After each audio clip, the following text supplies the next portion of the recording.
Guys, வணக்கம் மக்களே. இன்னியோட நம்ம எபிசோட் தாங்க பார்க்க போகிறோம். எபிசோடில் பார்த்திங்கன்னா இங்கே ஒரு பக்கம் வந்துட்டு வீராவோட தங்கச்சி பிருந்தாவும் பண்ணிகிட்ருக்காங்க பரிகாரம். இன்னொரு பக்கம் வந்துட்டு நம்மளோட வில்லியும் வந்துட்டு பண்ணிகிட்ருக்காங்க.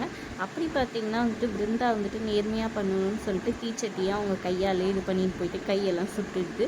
இதை பார்த்து நம்ம வில்லி வந்துட்டு அவள் கை சுட்டுச்சு, அதனால் வந்துட்டு அவளுக்கு அவளோட இது வந்துட்டு வேண்டுதலை கடவுள் ஏற்றுக்கல அப்படின்ற மாதிரி சொல்கிறாங்க. ஆனால் நம்ம மாறன் இருக்கனால மொத்த பிளேட்டையும் திருப்பி போட்டுறாங்க. விஜய் வந்துட்டு கையெல்லாம் எதுவுமே இதுவும் கொத்து போகாதனால ஒன்றுமே ஆகலை, கை நல்லா இருக்குது அப்படி இருந்தால் வந்துட்டு கடவுள் வந்துட்டு நீ வேண்டிக்கிட்ட வேண்டுதலை வந்துட்டு ஏற்றுக்கலன்னு அர்த்தம், அந்த பொண்ணு தான் ஏற்றுக்கிட்டாங்க அப்படின்ற மாதிரி ஐயரை சொல்ல வச்சுருந்தாரு.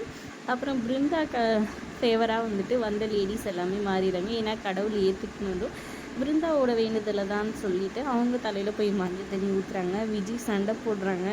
அப்புறம் நம்ம செல்வி வந்துட்டு எல்லாத்தையும் யோசித்து பார்த்துட்டு விஜய் அமைதியார், எதுவும் வந்தாலும் வீட்டுக்கு போய் பேசிக்கலான்னு சொல்லிட்டு நீங்கள் முதல்ல வந்துட்டு மஞ்சள் தண்ணி எடுத்து ஊற்றுங்க, இது பண்ணிவிட்டு சடங்கெல்லாம் பண்ணலான்னு சொல்லிட்டு பிருந்தாவையே வந்துட்டு சடங்கெல்லாம் பண்ண வைக்கிறாங்க. இங்கே மாறன் வந்துட்டு அவங்க ஊர்க்கார பொண்ணுக்கிட்ட வேணும்னே வந்துட்டு வீரா முன்னாடி பேசி சிரிச்சிட்டு இருக்கிறத பார்த்தோன்னே வீரா கடுப்பாகி அந்த பொண்ணு மூக்கிலே போயிட்டு ஒரு குத்து விடுறாங்க.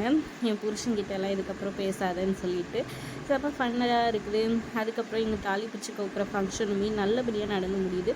அதுக்கப்புறம் வீட்டுக்கு போயிட்டு மாறன் வந்துட்டு வீட்டில் வந்துட்டு புறமோர் தயிர் ஊற்றிட்டுருக்காரு. எதுக்காகன்னு சொல்லி கேட்க, காலையில் நான் வந்துட்டு பழைய சாதம் கஞ்சியும் இதுவுமே குடிச்சிடுவேன், எனக்கு அதுவே போதுன்ற மாதிரி சொல்லிட்டு இருக்காங்க. அதை கேட்டு அதுக்கப்புறமா ஃபோனை நோண்டிக்கிட்டே அவர் படுத்துட்ருக்காரு. ஒழுங்காக படுத்து தூங்குன்ற மாதிரி வீரா ஒரு பக்கம் சொல்லி அவரை தூங்க சொல்கிறாங்க. அதோட இன்றைக்கி எபிசோட் முடியுதுங்க. வீடியோ பிடிச்சிருந்தா லைக் பண்ணிக்கோங்க. தேங்க்ஸ் ஃபார் வாட்சிங்.